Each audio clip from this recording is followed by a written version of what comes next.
Because the thing is that one day, eventually, I'm going to own the fancy-ass limited edition hardcovers for all of these, okay? Yeah, right. But before that, I'm also going to own all of the hardcovers of books 4 through 10, right? Right. Because I'm going to order them as they come out. Yeah. So while it does seem kind of pointless to also go back and get the books 1 through 3 in hardcover, I don't know. I kind of, if I'm already going to own 4 through 10, it's like, well, I don't want that 3-book hole, do I? If you're gonna own all the fancy leather bounds, right? Yeah. Just buy 1 through 3, take all the covers off all of them, hang those up, and then just sell the hardcovers. Here's what I'll do. I'll save the hardcovers until one day in the distant future, and I'll have a grandson who's just getting into fantasy literature, and I'll be like, "Here you go, kiddo. Once a year." And I'll hold them up, and he'll be like up to my knees. And he'll be looking up, he's like, "Grandpa," and I'll be like, "Merry Christmas." and just crush it. Right, yeah. No, that sounds good. All right, we probably started recording already at some point. Hey, I'm Sam. Yeah. I'm John. And this is Sam and John's Book Club. And John, Amazing. It's all, the prophecy has been fulfilled. The reason we started this... The whole reason, you're right. Yep. I kind of forgot, honestly. We started reading The Way of Kings almost a year ago now. It's been like 8 months or something, or 9, I don't know. When did we start that? I can't remember. It's like a while, dude. Yeah, hot minute. And now we have finally begun... reached our destination. The Rhythm of War by Brandon Sanderson. And now Sam and I can read in mutual ignorance and discuss our theories unfettered by Sam's forbidden knowledge of the future. Yep. And let me tell you, I like the hardcover. I like it. It's I really do too, honestly. So as I've discussed many times, I just have the little chunks for books 1 through 3. Yeah, the Briggs. Right? And I don't know what it is about... I mean, I love those. I love a good, chunky little book, right? Yeah. And this one, like, I take this on an airplane. People are, like, going to be moving out of the way. They're going to get got. Exactly. Right? But it's, like... Something about reading a book this big in all dimensions feels kind of cool, you know? Yeah, well, it's weird. Like... So I haven't read a physical book in a long time, right? Because I listen to books on tape, and then even when I read Dawnshard, I was reading the ebook on my monitor, right? Right, yeah. And I was genuinely surprised at how, like, flimsy the pages felt. Which makes perfect sense. They're papered, right? But, like, like the pages of this book are thinner than, like, for example, the pages of, like, a Dungeons & Dragons book, or the pages of a notebook, right? They're just, like, thinner pages. And it caught me off guard. Sense. That's funny. Yeah. Yeah, it feels like I'm reading faster, which I'm not really sure, because, like, the difference between the font size of this book and Oathbringer especially is, like, so massively different, right? Yeah. So I should just go through and, like, get a word count of each page to see, like, what the difference is. But it feels like I read so much faster. Like, every time I finish a whole page, it feels like a monumental effort, right? One page feels gigantic. Yeah. Which is just kind of funny. But also, we uploaded our first episode on February 4th of this year. Wow, yeah, so 9 months. So 9 months. 9 and a half, really. Rhythm of War has completed its pregnancy. Yeah. Amazing. And by the time we're done with Rhythm of War, we will have been doing this for a full year, so that's kind of fun. A full year, and then we'll have to do something else. And then we're going to do something not Brandon Sanderson, not fantasy. Yeah. Because we're not a Brandon Sanderson podcast, we're a book club, okay? Right. We just happened to spend an entire year on Brandon Sanderson first, because that's the respect he deserves, gosh darn it. Yeah. Okay, so, Rhythm of War, chapters prologue through 6. Let's get into it. Yes. All right, so the prologue, as has been the case through books 1 through 3, is of the same scene, the night of Gavilar's death, through different viewpoints. And we discussed at the beginning of Oathbringer, like, man, are they going to keep doing this? Because they're going to run out of characters soon. But they still got characters to pull from, that's for sure. I suspect they're going to keep doing this through book 5. And my guess is that after book 5, it's going to be a different thing for the prologues. Yeah, that's a good theory. So my guess is that the 5th one is going to be from... maybe Nail's perspective? Really running or out. Who else? We've got Yasna, right? Yeah, it could be. Yep. So far we've had Zeph in book 1. Yeah. And then who was it? Book 2. Was it Yasna? Yasna. I can't remember one of them. Was it Yasna? And then who was book 3? I was like, here, let me summarize this, and then I just forgot everything. Oh my god, yeah, I don't know. Was one Dalinar? What? Book 3 was Dalinar. Was one of them right? Dalinar? I think so. Wow, Oh, I God, am honestly. This is so weird. I'll go check in a second. But anyway, this time it's Navani. Book 4, Nail's a good guess. I mean, I really don't know who else it could be at this point. Like, he's been mentioned in the last 2. Well, he's been mentioned in Yasna 9. Actually, you know what would be really dope? It would be like a nice tell-all. Is if we just got it from Gavilar's perspective, straight up. Oh yeah, that would be very informative, I suspect, because we're getting a lot of little pictures of what Gavilar did during the night of his assassination.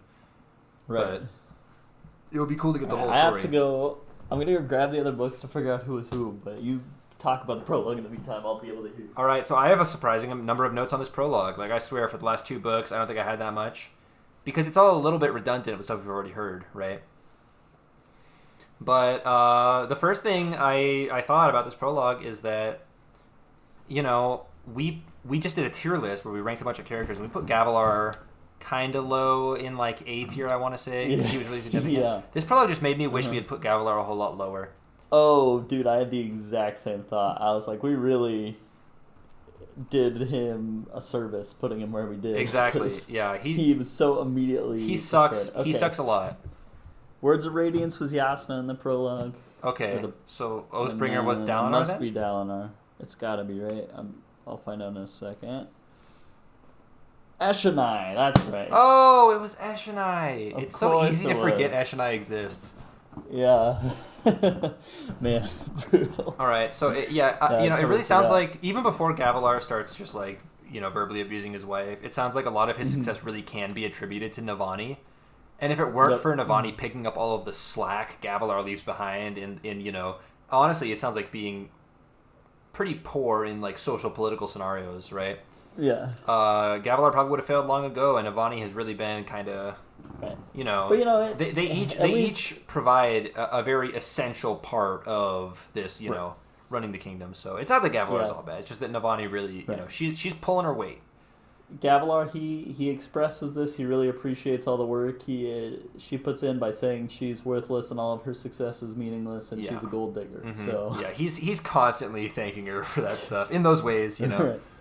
In his own quirky way. All right, so this just came up real quick.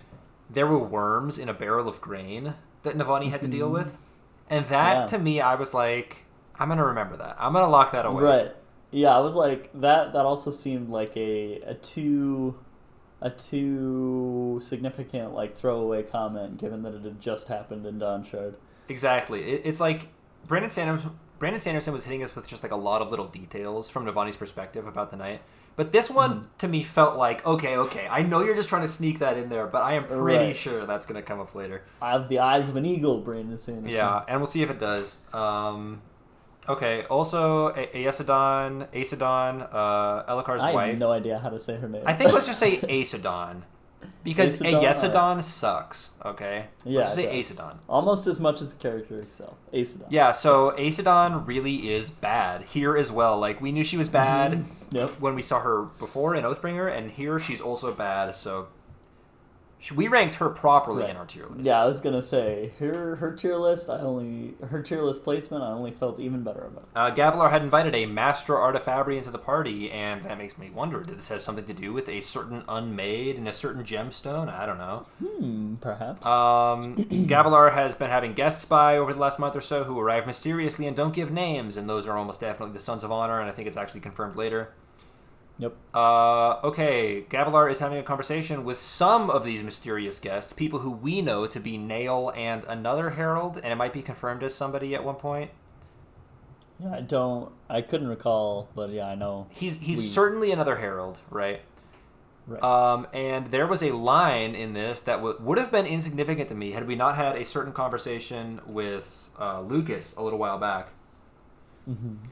They have some sort of fabrial that is able to bring them back and forth from a place called Brise.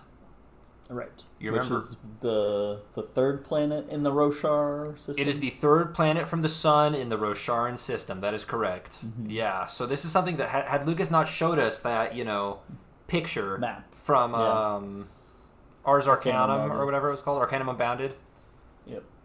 I wouldn't have known, but this is another planet. Yep. There is some fabrial, some gemstone device that is allowing them to travel between planets. Right, which is crazy. And this is very significant to me. This is going to come in huge, Yeah. I'm certain.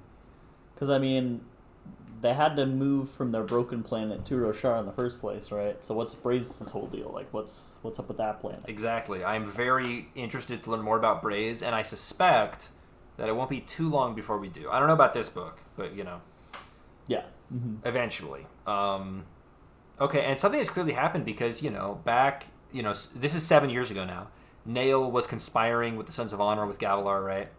And between this point in time and where we first saw Nail when he was hunting down that cobbler, things have clearly changed for Nail. Something happened, right? yeah. Nail, man, he is not consistent. He is all over the which map. Is like he is grasping at really straws, funny. just desperately trying to figure something out. Find his order to for a guy who's, Radiance, their whole thing is finding a code of conduct and sticking to it. He cannot for the life of him figure out one that makes sense. No, he is really, yeah. Okay, there was another quote here that I just wrote. It's like a whole paragraph almost. Okay. It was impossible only a few short years ago. This is proof. The connection is not severed and the box allows for travel. Not yet as far as you'd like, but we must start the journey somewhere. So he has some gemstone fabrial box, which some little teleporting allows box. teleportation between worlds. There is a connection that is not severed between Roshar and Brise, and I guess maybe they thought it was. I don't know. And so I sort of took the this one chance I had to click all around the copper mine while I was up to date. oh, okay. Of Stormlight stuff, and just realizing how much significance for all the shards, the planet Yolen, I think that's what it's called. Has everything started there. I think Yolen was supposed to be the birthplace of dragons and humanity or something. Yeah. Because that's where Dragonsteel is going to take place, and when the Shattering of Indonalcium happened. So I'm a little more caught up on my. I don't think that Yolen though. I don't think that's something that's come out in books yet.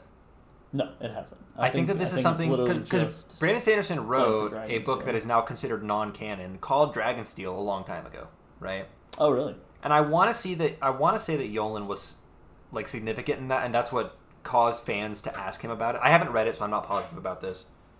Right. And he has since confirmed via interviews and signings and whatnot, various things about Yolen, right? But I think that in terms of actual canon literature, I think we haven't even heard that word yet. Well, he has only listed it in his State of the Sanderson as the series about Hoyd prior to Indonalcium happening being called Dragonsteel. Oh yeah, which I am so hyped by the way for. That's gonna be awesome. The Hoyd series is gonna come in very clutch. Yeah, tie a whole bunch of stuff together. But yeah, sorry. Anyway. All right. So Nail is standing there with his other Herald, and they say that oh by the way, we suspect there is another one of us here tonight, right? Yep. They're saying based on something they saw, and remember, one of the statues in the Hall of Heralds has its eyes scratched out, and my guess is that they saw that and they thought Ash must be here. Right. So Ash is probably also at this very event. Yes. There are a lot of gems Gavilar has spread across the table. Some of them have an inverse light. And this is something that the gemstone he had around his neck that he gave to Zeth, which probably contained the Unmade, we heard described as dark or black, but not exactly inverse light, right? Although I guess it could be interpreted that way. And now he has others, and what's up with these? Do these also contain Void Spren or something? Are Void Spren even around at this point? Surprising to me. Oh, sorry, my cat is trying to knock everything. Yeah, so I am excited to hear more about these inverse light gemstones. Hopefully Navani finds those in a pocket later. Right, and Navani's like, hey, what are these? And Gavilar's like, don't speak unless you're spoken to, I'm a jerk. Yeah. Also, I think this was Nail that said, this is important. I want out. This is the only way. Or actually, this might have been the other Herald that he was with. Yeah, I don't remember which. I remember something. But I want out. What does he want out of? The Oath Pact, perhaps? That's all I can think of off the top of my head. Yeah, it could be. Okay, Gavilar said something about how, like, this is so far beyond you. He was talking about how he was going to, like, basically ascend to godhood. And it made me wonder, does he plan on somehow becoming a herald?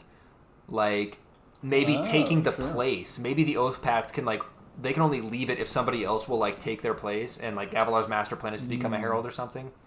I don't know. Yeah. That was a guess. Yeah, I was wondering, because he has these crazy, I mean, he says it like 3 or 4 times, like how crazy powerful he's going to be to Navani in this little brief meeting or whatever. Yeah. Oh, and then Navani after, all right, so Gavilar just sucks a lot, and he's like bullying the heck out of Navani, and that's awful. Yep. And Navani's like fighting back, but I'm on Navani's side, so I like to think that Navani was doing good and Gavilar was doing bad. Yeah. Also, just before we get to that next little bit, it's really funny how he was like, and Yasna is not going to be a heretic, and she will marry Amaram, God willing, okay? And I was like, yeah, well, hey, at least everything you wanted in Death, Gavilar, is coming to pass, buddy. Yeah. Yeah. So, Navani goes off, and she actually prays for Gavilar's death about an hour before it happens. Oopsie doopsie. Which, yeah, that cannot be good for one's psyche after the event, right? And then she goes and she tries to get those gems from his pouch off his corpse, right? And the gems are gone. The weird inverse light gems. Now, he only gave Szeth the one around his neck, right?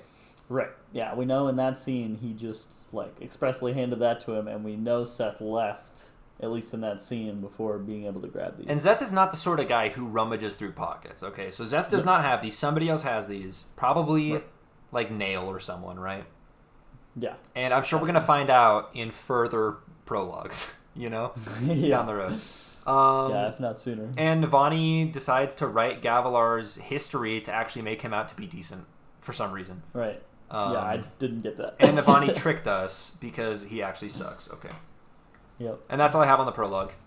So where are those gems? Why do they have inverse light? I want to know more about these heralds and their plan to get out, right? Like... Right. What's the magical teleporting box? Why can't it take them as far as they'd like? Yeah, I feel like this prologue has maybe generated the most questions for me out of any prologue so far. Yeah, besides the first, I would agree. Yeah, so I'm excited to hear more. Okay, Chapter 1! Woo! It has been a year since the first Everstorm, which means that we have had a little bit of a time skip. Yeah, I was kind of into it. And you can really tell that a lot's happened. I know, and some of that stuff that's happened, I'm kind of salty about, because I wish I had been there. I want to read about it, right? Right, yeah. Yeah, I don't mind it. Like, I know that 10 books with each one, like, this book is a full, 130,000 more words than Way of Kings was or something. So, Brando's saying this one's, I think it's pretty comparable to Oathbringer. What's that? I think this one's pretty comparable to Oathbringer in terms of length. Yeah, it's the longest one thus far, but it's pretty close to Oathbringer.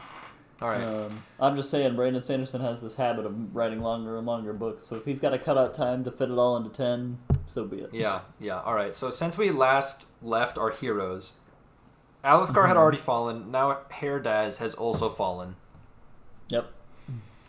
I'm not gonna go into incredible detail on this. Not as much detail as we went into on the prologue, but yeah. So there is some sort of plague to the west, which is brought up by this Parshendi listener even, who is now kind of ruling Hearthstone, Kaladin's hometown. And I just wish they'd be a little bit more specific about this plague, because they say a plague to the west, but if you look at the map, the entire world is to the west of Alethkar. Okay, there is a lot of west. Yeah. Seriously. So that's just not very... Coronavirus has made its way all the way into fantasy books, man. Seriously. Truly an epidemic. There's some Herdazian general who's been brought up, and if you remember, we read an interlude about one of those a while back. Yep. And the later, guy who was... At this point, I'm like, is this that same guy? It probably is, right? And then later, it becomes clear. It most certainly is. Right. and he's just crazy as heck. We'll learn about him later. Mm-hmm. Rishon has, like... He's had a bit of a character arc, which we clearly missed. Yeah. Because he's gone from being this very, like, how dare you question my authority, Uppity I'll light send your eyes. son to his death, hoity-toity light eyes, Yep. to now, Mm-hmm. he's, like, a drunkard who, like, thatches roofs or, like, cleans creme off stuff or whatever. I don't remember what he does. He has to get up on a stool Yeah. for it, that's for sure. Yeah. And also, he does appear to actually kind of care about his citizens. Mm-hmm. And, like, he is just... Yeah, it seems like this, borderline becoming a slave thing has made him care about his common man, maybe. He's just changed a lot, and, like, it's Yeah. kind of crazy. And I kind of feel bad for him, and I kind of like him now, almost. I don't know. It's weird. Yeah, no, he's been knocked down a peg, which is pretty much exactly what I wanted to happen. Like, well... And now I'm like, all right, you learned your lesson, maybe. See, having read about it now, I kind of want him to go back up a peg. I kind of want things to work out for Rishon, which sucks, because he's the one who, got Moash's grandparents killed. He killed Tian, Yep. right? Right. Like, Rishon He straight up is responsible sucks. for so much bad... Wait, we didn't rate him, huh? No, we did. Oh, we did? Oh, no, we put him... I think he's F tier. Oh, wow. I just don't remember. But yeah, I mean, he's responsible for so much in the series that I kind of forget about. No, Rishon, like, he legit super duper sucks. But, Yeah. seeing him just, like... I don't know. He's so sad. He's such a sad character right now, and he seems to legitimately... Like, he sucked before, but now he's kind of trying, right? Right, he's kind of on the Elokar track. And, like, I don't know. Alright, so here's the thing, by the way. Yeah, sure, I'll talk about it. So, there's this concept that, like, if you have a character in a TV show or whatever who always does good, and then they do bad once, Mm-hmm. watchers will really dislike that character, because they've, like, betrayed their trust almost, Sure, okay. But on the other side, if you have a character who always sucks a whole lot, and then suddenly they have a good turn, watchers will really like them, because they're now exceeding their expectations, Sure. And I wonder if the same thing is happening with Rishon here, is that I'm used to hating him so much. Now that he's just, like, trying a bit, I'm like, oh, all right, okay. Okay, Hey, Rishon's pretty cool, yeah. All right, whatever. Huh, that's interesting. That makes a lot of sense, but yeah. All right, so they have the Herdazian general. Rishon is doing his thing. There is some sort of, like, 7-foot tall fused with horns, and this thing sounds straight up demonic based on the way it's described. Like a blood-red beard or something. Mm-hmm. And oh, here comes Kaladin. Lyran didn't want there to be fighting, but there's gonna be. All right. Yep. Ah, jeez. Chapter 2. These chapters honestly all kind of flow together, and like we like switch perspectives amongst the characters like a bunch, so that it doesn't really matter where the boundaries are. Yep. Syl can now speak directly into Kaladin's mind, almost telepathically, but he cannot. He still has to speak out loud to her, it seems. Yep. And did that used to be the case? One-way connection. Could she do do that before?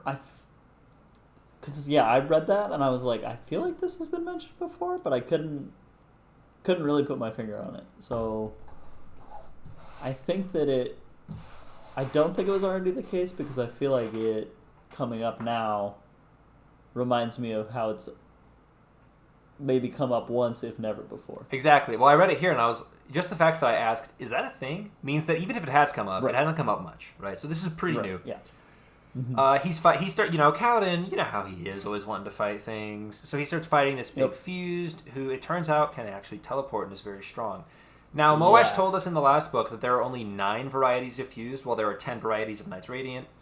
And this is one that apparently Kaladin has never seen before. He mentioned that he's fought 7 in the past, and this is the 8th. And this one can freaking teleport all around, leaving its body behind as some sort of like weird, like spongy, like very porous stone.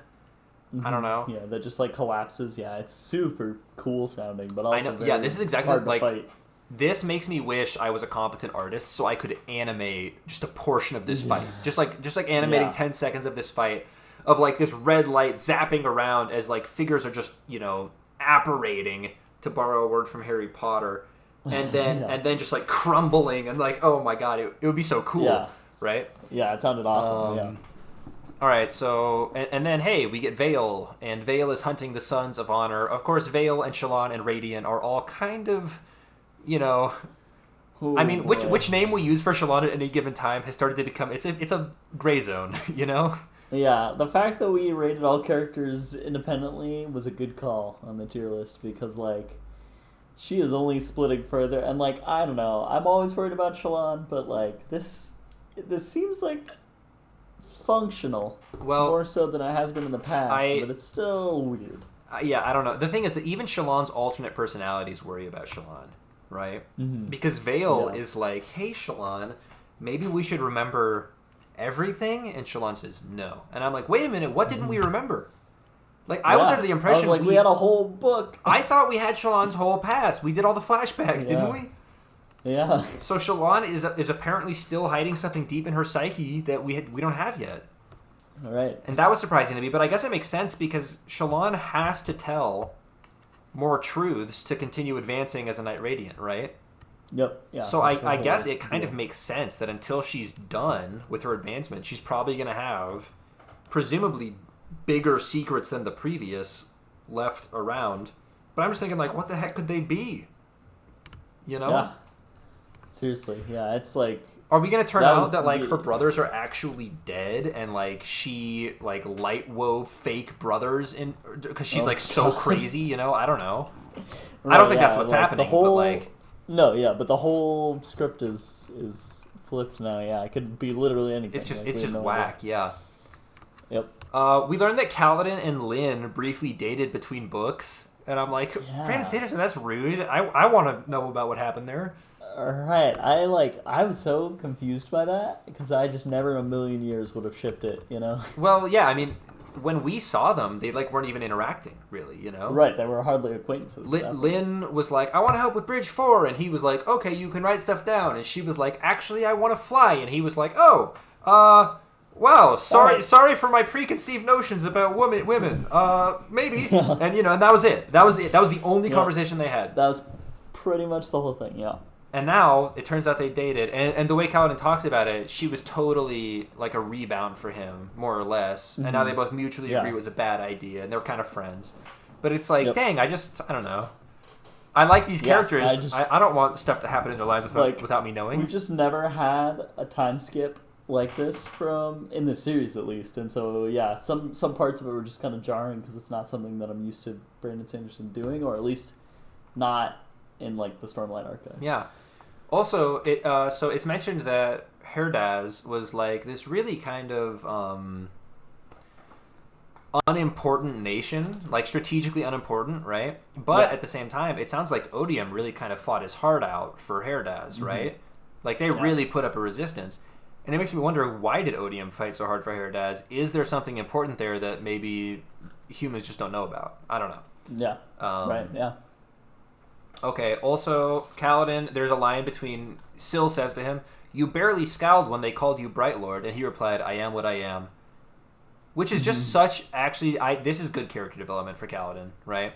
Mm-hmm. Because back in, like, Book 2, I mean, this was the only stuff he could think about, right? He hated Light Eyes with a passion, and now he is getting over it. I would say that he's mostly over it, probably.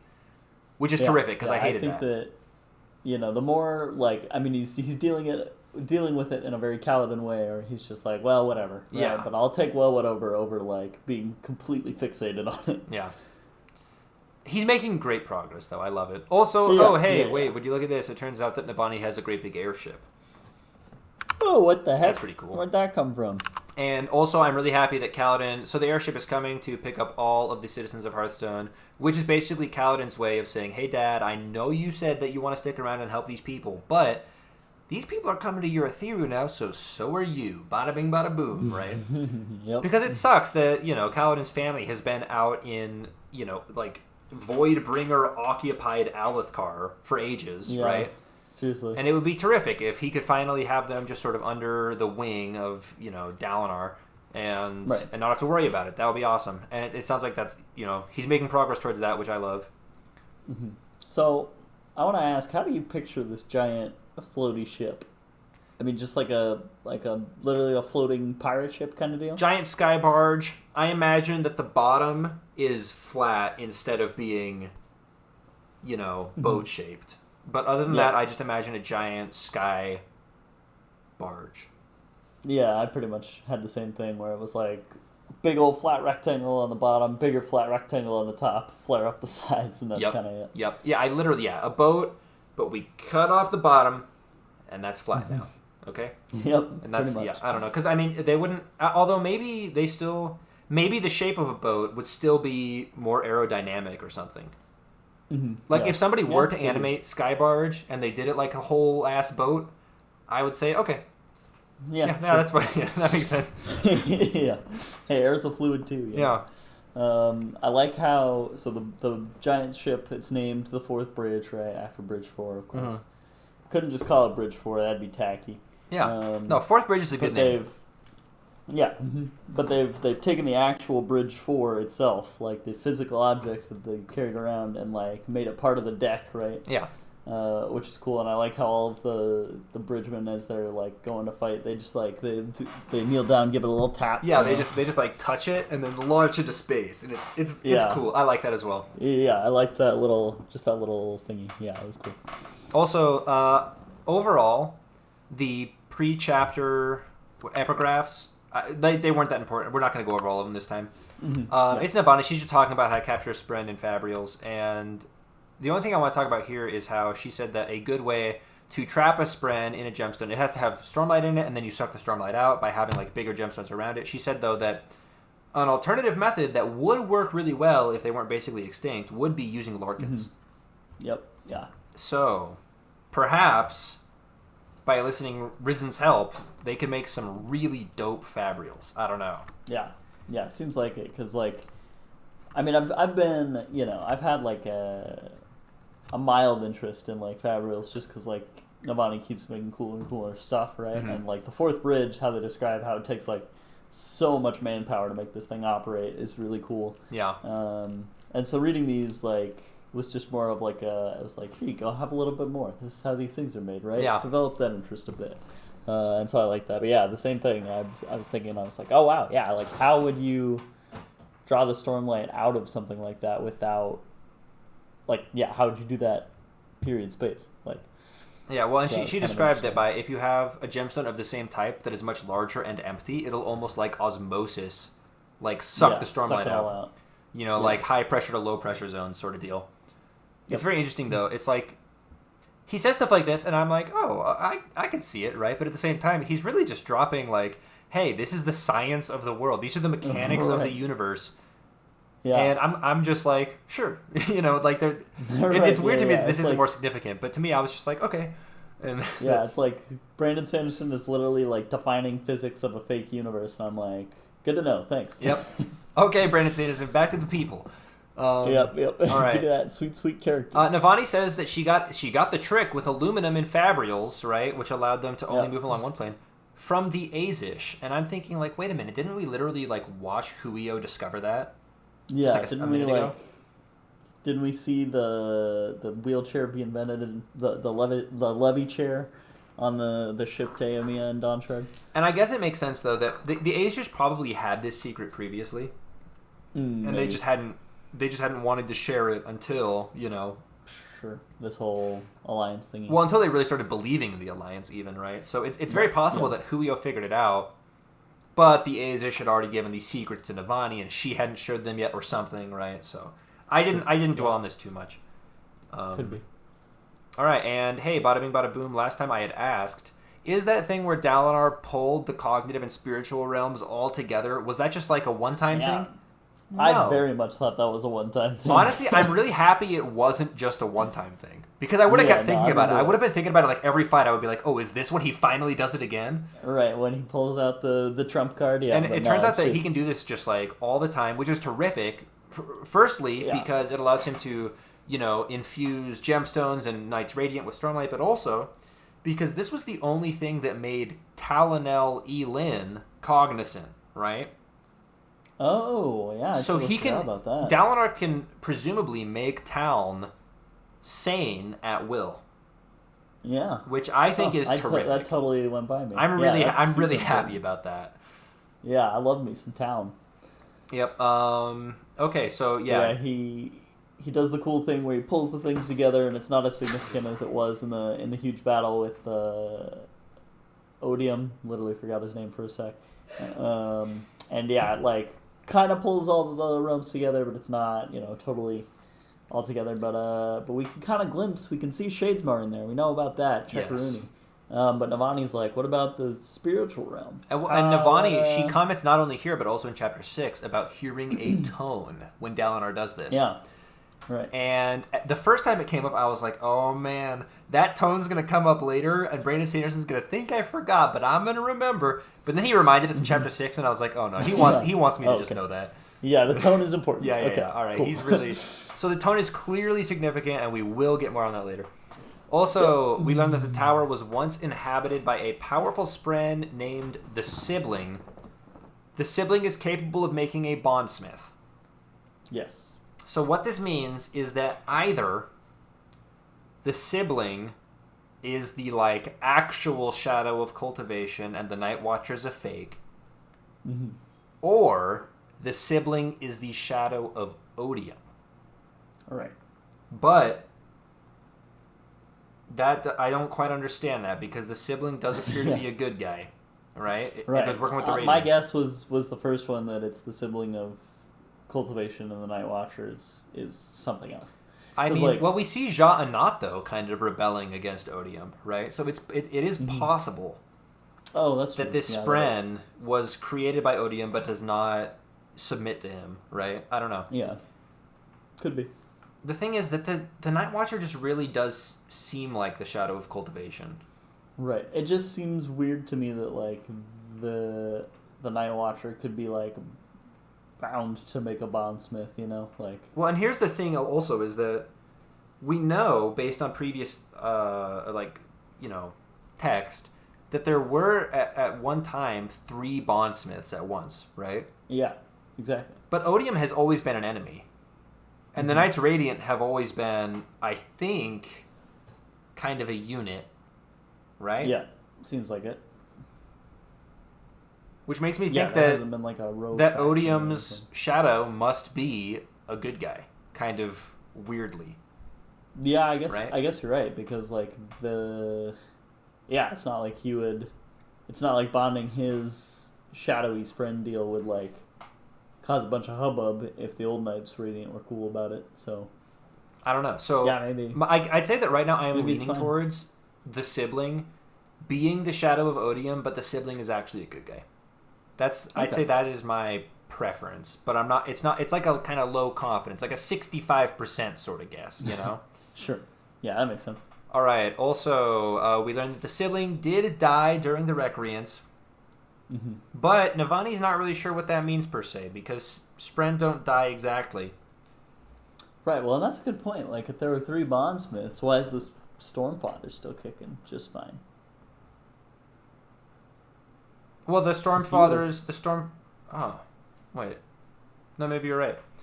I guess the Stormfather's bondsmith must have died instead of... Yeah, I guess you're right, yeah. Instead of recreancing him, Yep. Yeah, must be it. That would suck. Can you imagine if the Stormfather's vessel, right, just broke their oath, and the Stormfather was just a big scratched out eye Stormfather? That would suck. Yeah, that would be the worst. I wonder if that's even possible. Yeah. Or if these shadow spren, these mega spren, are even capable of dying, right? Of dying, yeah. I don't know. And Navani comments kind of what we're all thinking, and it's spren die, right? And they end up a deadeye like Maya is, but are they really dead? What does that mean? All the spren talk about it as if it's death, but clearly it's not. They're still in there somewhere. Yeah, right? well, and Navani even goes on to comment that the way spren talk about the Sibling is that she's not. They say that she's slumbering, but the way they say it is sort of final, right? Right. Yeah. They say she is slumbering eternally, which does sound like death to me, but I personally am suspecting that this is not as permanent as they think. Yeah, no, they're totally coming back somehow. Yeah, the Sibling is gonna show up eventually. Yeah. Okay, Chapter 4. Shallan is trying to infiltrate the Sons of Honor, which appears to be actually a very sad little cult, which kind of invokes pity more than anything. Yeah, it's like this weird cult that's led by Iali Sadius, and they're just like, it sounds like they maybe were kind of significant because Gavilar was a Son of Honor. But well, I mean, Gavilar was in there, 2 Heralds were in there. Like, the Sons of Honor were surely significant 7 years ago. Right, and then Gavilar died, and the whole thing just slowly deteriorated, and now they don't really know that much. Yep, and it was Amaram, and then Amaram is also dead, and now it's Ela. Right, and she just, I mean, she's scary. Don't get me wrong, but she can't be as influential as the other two. Probably. It kind of seems like Ela is their most significant member. She's like their leader, right? Yeah, right. Yeah, she is definitely the new, man in charge. God, though, wasn't there some conversation between the Ghost? Remember that conversation way back when between that lady with a mask and the Ghost Bloods? And somebody else, Shallan was like listening to it from behind a rock before they set that carriage on fire that they thought she was on. Remember that? Yeah. I thought she threw out some names there, and one of those was like a leader of the Sons of Honor or something like that. Maybe I'm wrong. I remember this was so long ago now, but I don't remember the names. Yeah. Yeah. Okay. Either way, so maybe Ela is the leader of the Sons of Honor, or maybe Ela is just the leader of this like defunct branch of the Sons of Honor. I don't know for sure. So I don't want to totally write them off as like a big loser group quite yet. But I think they probably makes sense. Yeah. No, I loved it when like they're initiating Shallan's disguise of this cobbler woman, and they're like, you gotta swear to all these things, and so Shallan does. And they're like, she can't be a Radiant because they wouldn't be able to falsely swear an oath. Yep. I wrote down that exact line. If she'd been a Radiant, she couldn't have sworn a false oath. Yeah. And, like, that's not only Shallan's whole thing. And, like, in her mind, she says something like, oh, my sweet summer child. Yeah, totally. And this is funny to me because this is maybe a little bit of a throwback to Wheel of Time. Oh, really? Where... Well, the Aes Sedai, right? They can't lie. They're incapable of lying, right? And this just reminded me of that just a little bit. Right. And it's said like a bajillion times. I've only read the first 2.5 books, but they're like, and Aes Sedai only have to tell the truth, but it's not the truth you thought you heard. And like, I swear, Robert Jordan, like, he likes that line as much as Navani tugged her braid and also Nynaeve, not to be confused with Navani. Yeah. All right. Yeah. But anyway. Either way, no. Honestly, the fact that these Sons of Honor were so incompetent here made me think that they were like legit tricking Shallan, and it turned out they weren't, and I was just sad for them, right? Yeah. All right, so it really. I mean, from the beginning, I was like, oh, they're just the worst. Yeah, they just don't know what they're about. Shallan's like, take me to your leader, right? And they're like, no, not yet. Maybe next week. And Shallan's like, that's not soon enough. Let's go. And she like, And I'm like, geez, Shallan and Vale are not very patient. Like, they're really pushing, like, no, you have to take me to her right now, Right this very moment. Okay, whatever.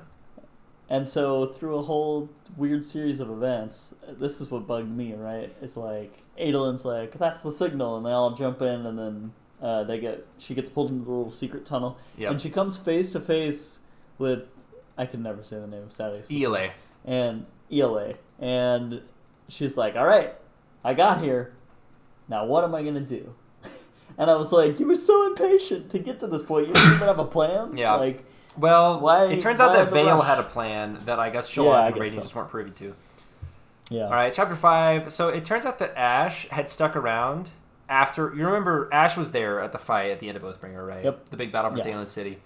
It sounds like Ash has actually stuck around after the fact. She has been aiding the Knights Radiant. She's been giving them information about what happened in previous desolations and stuff, which is dope. Which is so dope. I'm very happy about it. Like, the fact that a Herald is cooperating with the good guys, because there are 9 of these guys left, right? Like, surely one of them has to be useful. Well, it turns out that one is Ash, and Ash is, like, genuinely helping, which I just love. Right. Yeah. Great. We learned that Cord had at one point killed Leshwi with a shard bow, so Cord did take that shard plate she got back in Dawn Shard, and she has been doing work with it, which I love. Yeah, she's making use of it. Yep. Kaladin mentions how there's like, all right, so they have a bunch of Windrunners, right? And it turns out that they've actually run out of honor spren willing to bind humans before they run out of Windrunner candidates, right? Yeah. And Kaladin has a line where he mentions that there is one more honor spren willing but unbound. And I'm like, what the heck? Who? Yeah, right. Why do you? Whatever, right? And we'll find out. Yeah. Whatever. I thought that was like absolutely crazy. I was like, oh, I just never anticipated that would be a problem. Yeah, and well, later actually in chapter 6, I have another note on that. But for now, okay. Dalinar does his thing where he, reinfuses everyone, and I'm like, dang, Dalinar's OP. Yep. There's a line about how like fused can perform the occasional rare lashing in addition to their flight, right? And I'm like, what does that mean? What is the occasional rare lashing? Right, do they just like why is it rare was more my question. Because so they're fighting this order of fused called the Heavenly Ones, right? Who just have permanent flight, and it's just innate for them. It doesn't seem to consume void light. They can just do it all the time, right? They never touch the ground. But also they can do the occasional rare lashing. Right. What's up with that? Whatever. All right. Yeah. Okay, Rock is here. He is on the ship. He is throwing Kaladin a spear, which means that Rock did not die between books, which is excellent. Because from Cord's perspective back in Dawnshard, he was considering going to the Peaks to get executed, kind of on purpose. Well, he was going to the Peaks to receive judgment for doing the thing he wasn't supposed to do in fighting. Well, based on the way Cord was talking about it, the judgment sounded like execution, right? Yeah, I don't know. Like, I never really thought of it that way, but maybe I'm just being too naive about it. I don't know.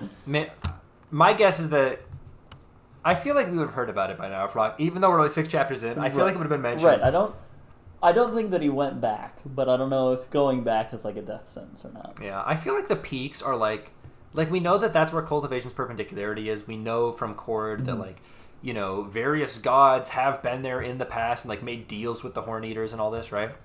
But I feel like the Peaks are probably even more significant than we know, right? Oh, probably, yeah. And like eventually it's going to come out exactly how significant they are, and it's going to be like crazy that they were mentioned so much and that we never got the full picture or something. I don't know.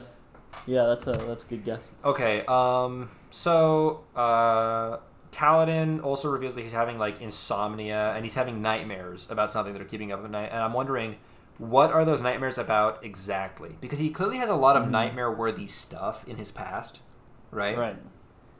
Yeah, this is kind of the same like feeling I had when Vale was saying that Shallan needed to face more truth. I was like, what is I mean, like, it could be something that's already happened, but I was like, what's bothering Kaladin now? Like, why? Exactly. Is it Elhokar's death that's like getting to him, or what? I assume we're gonna find out. My guess is that these nightmares is like a specific recurring sort of thing, but I'm not sure. It might be more general. It might just be all of the terrible stuff that's gone on in Kaladin's past. Right. I also got the impression that it was of the same general thing. Yeah. So we'll see about that. All right, so the Windrunners are having this crazy fight with all of these Heavenly Ones, right? The fused who can fly. Yep. Where they are like all challenging each other like one-on-one duels, and it all seems very honorable. And you get the feeling that the Heavenly Ones are actually kind of cool, Yeah. Like I kind of like the Heavenly Ones, especially compared to that asshole teleporting sprint who kept stabbing Kaladin in the spine. Just repeatedly trying to drain his healing. Yeah, no, they're very much like, engage me in one-on-one honorable combat to the death. And all the Knights Radiant are like, sure, hey, as good for us as it is for you. And Kaladin had the opportunity to kill one of them, but he chose not to. Because what's the point, really? They'll just go find another vessel, right? Another host. Yep. And they'll come back. The only thing they're doing is putting them out of commission for like a week. So he was like, I'm not going to kill you. Just go. And this Heavenly One like bowed to him and said, all right, you won the duel. Thank you for sparing me. See ya. And it went out, just sat on the sidelines for the rest of the fight, did not go back to fight anyone else, right? And later that came in again because Zigzal got stabbed right through the chest. Yeah. And Kaladin was like, hey, wait. And Leshwi was like, okay, you let one of my guys live, okay. Right. And I was like, oh, thank God when that happened. I was like, we can't lose Zigzal. I know, well, that would have been so tragic. Honestly, though. He's rated so high. I just, when that happened, I wasn't even thinking of like, we can't lose Zigzal. Yeah. I was still back in like the bargaining phase of grief where I was like, oh, come on. There's no way we lose Zigzal, right? Like, there's gotta be something. And it was mentioned by Kaladin that, like, well, the way Leshwi is thinking about it, the way the future is thinking about it, a new Radiant could be raised using Zigzal's honor spren, right? And of course that goes back to the fact that there are more people ready to become Knights Radiant than there were honor spren, right? So like, that honestly makes perfect sense that almost the humans have the same sort of resurrection thing going on as the Fused do in a way. Yeah, right? Pretty much. Yeah, it's just like the way we're reading it as humans, as opposed to listeners, is we're like, humans aren't nearly as expendable as like the Parchment are, and I mean the Fused don't care at all, right? Yeah. Because like when the Fused inhabit a body, there's nothing left of like the Parchment's personality that was in there in the first place, so it makes more sense. But here's the thing, right? It's that like in terms of like battle ready units, right? Mm-hmm. In those terms, a human dying and getting replaced by another Windrunner, not really a big deal. Doesn't really matter at all in terms of like a tactical, warfare sense. Yeah. But in terms of a person's personality and memories dying with them, that sucks, right? Yeah, that's the worst. So it's really cool that Leshwi is like merciful here, and I like Leshwi now. Honestly, I really like Leshwi. Yeah. I mean, I already kind of liked her before. We didn't get much like insight into her personality, I guess. But, being a high-ranking villain does get you some cool points right off the bat, and so I think that... I mean, she is the single Fused we've heard the name of most often, right? Yeah. Okay, the Heavenly Ones don't attack civilians. Again, they're just being honorable. We learned that Renarin... We learn more about his differences from other Truth Watchers, seeing as he has a corrupted spren, right? He cannot create illusions, but he can summon, like, a weird light, and I don't know, whatever. Some corrupted version of illusions, and he is still able to like recruit other Truth Watchers, get squires and all that. So at least like he has all the benefits otherwise of being a regular Truth Watcher. Also, we learned that from Navani that the tower probably got its power from the spiritual realm, as opposed to the cognitive realm, Shadesmar, right? Yep. And is my camera being weird right now? It's a little blurry, okay. But I think it's probably fine. And I only have one more note left for Chapter 6. Okay. Yeah, there we go. Moash shows up. Oh, boy. Now, Moash, John, let's talk about him and our tier list placement for him. Oh, my goodness, yeah. Let's just... In terms of character significance... And how I expect him to be Odium's champion at one point, I felt pretty good putting him in S tier. Yeah, based on our ranking system, S tier made a whole lot of sense, but... Oh, and this is the part, like, in a video where, like, a million negative comments would all pop up, like, at different angles, right? Oh, yeah, I'll do that. Yeah.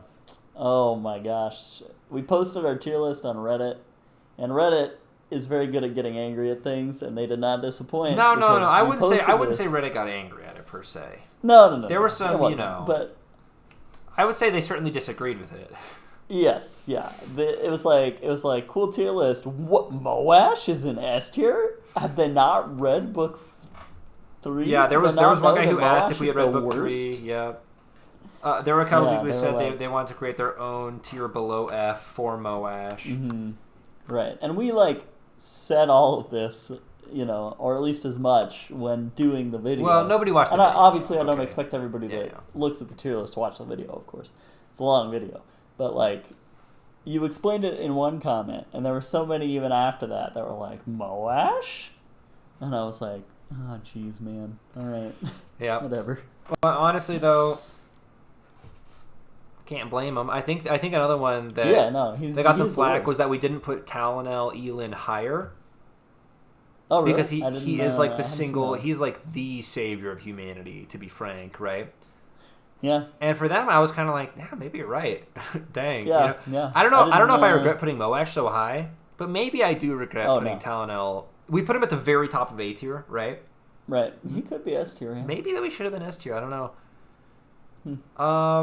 But anyway, for the sake of this episode and not the tier list, Moash, he shows up, he's out on a little bluff just watching the fight unfold. He's wearing a black uniform, no Bridge 4 patch, of course. We know he still has it, but of course he doesn't wear it because he's a traitor scum. And he's just supervising, and he, obviously has some powers, but he's not participating in the fight yet. Yeah. But oh boy, does this put everybody on high alert, right? Navani noticing because she hates his guts because, he killed her son. And, oh man, Moash, he scares me like John as a person, right? Yeah. So I don't even know what to expect from him in this book. And honestly, everything that's happening here really does make me think of, like, season 3, episode 1 of, like, a TV show, right? Yeah, we're getting flashbacks back and forth. It's like, all right, yep, a time skip happened. Now let's like check in with our main characters. And Shallan is doing this kind of fun, almost kind of low stakes spying mission, right? Heisty thing, yeah. While Kaladin is out with a bunch of Windrunners having a big one-on-one duel where like none of the Windrunners are gonna die, right? And it's like that's kind of another low stakes thing. And now also, there's Moash and there's Dalinar, and like we're just like. It feels like, hey, almost kind of fan servicey to me, where it's like, hey, here's all your favorite characters, just in a fun scenario that kind of shows off their skills, but isn't really dangerous, Right. It's very much like, it's like, all right, let's set it up. Here's where everybody's at. Now we can introduce the new conflict, Like, yeah, but like we haven't gotten there yet, right? Right now we're still just in the it's because it's not exactly exposition. We're in the like welcome back phase, Yeah, exactly. Yeah, that's good way to put it. I suspect that by the end of part 1, we are going to be out of the welcome back phase. Departed. And stuff is going to like start going down. But for now, it's just like I'm having fun with it. Yep. But I'm not enraptured by it. Yeah. I'm like, oh, it's good to be back, but I'm on edge. I know that something's gonna hit the fan at some point. I'm waiting for that rising action to begin. Yeah. Yeah. It's not all fun and games. Just kind of fun. All right. Well, I think that's all I have to say about this reading. Yeah. No. It's I'm so excited to be reading a brand new book, and this one just feels so much more significant because like everybody is like this is the whole point for making the podcast, and like this is cutting edge news, and you haven't read it before, so I think this is gonna be the most fun of all the books, just because this whole experience was made literally for this. Yeah, I am very excited to be reading new stuff. Don't get me wrong, I got a lot of mileage, I would say, out of the rereads. There was a lot of stuff I didn't notice before, a lot of stuff I really enjoyed, but it's just not the same as reading a new book. Right. Yeah, for sure. All right. Next time, John, we are going to read chapters 7 through 13. Okie dokie. And that is this episode. Yep. And you can listen to future episodes in the future, unless this is the far future, in which case those episodes already exist. Right.